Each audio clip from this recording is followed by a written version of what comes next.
తిరుమల లడ్డూ వివాద విషయంలో ఇప్పటికే supreme court clean chit ఇచ్చిన తర్వాత దానిపై రాజకీయం చేయటం మానుకోవాలన్నారు వైసీపీ ఎమ్మెల్సీ బొత్స సత్యనారాయణ. సాక్షాత్తు వెంకటేశ్వరుని వివాదంలోకి లాగడం తగదన్న ఆయన పాలన మీద దృష్టి కాకుండా అలజడులు సృష్టించడం తగదన్నారు. తప్పుడు రిపోర్టు ఇచ్చిన ఈవోను సరెండర్ చేయాలని డిమాండ్ చేశారు బొత్స సత్యనారాయణ.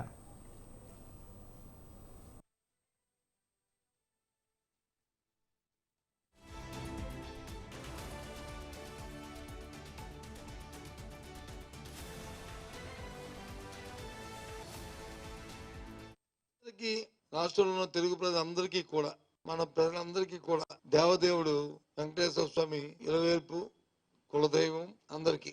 ఆ దేవుణ్ణి ఆ దేవదేవుణ్ణి మరి ఇవాళ కాంట్రవర్సీలో వచ్చి ప్రసాదం మీద వాటి మీద తీసుకురావడం అనేది చాలా అపచారం. సరే అయింది ఏదో అయింది, దానికి ఒక సుప్రీంకోర్టు సిట్ వేశారు, ఆ సిట్ వచ్చి వివరణ ఇచ్చింది, వాళ్ళు అయింది, అందరితో ఆ సమస్య పోవాలి.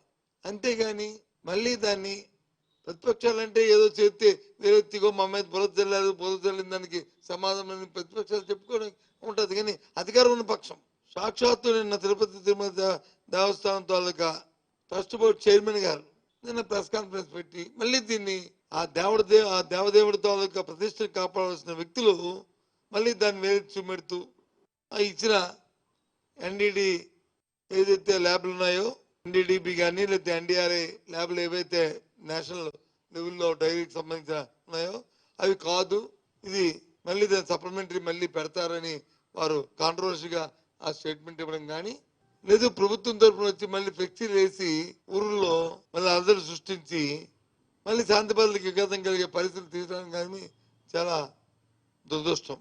మనందరికీ రాష్ట్రంలో అధికార పార్టీ నేతలతో రాష్ట్రంలో శాంతి భద్రతలకు విఘాతం కలిగిస్తున్నారని బొత్స మండిపడ్డారు. పాలన చేతకాక డైవర్షన్ పాలిటిక్స్ చేస్తున్నారని విమర్శించారు. విజయనగరంలోని మాజీ ఎమ్మెల్యే బొత్స ప్రెస్ కాన్ఫరెన్స్ ఏర్పాటు చేసి టీడీపీ పాలనపై విరుచుకుపడ్డారు. అంబటి బూతులు మాట్లాడితే కేసులు పెట్టుకోవచ్చని, అంతే తప్ప దాడి చేయడం సరైంది కాదన్నారు బొత్స.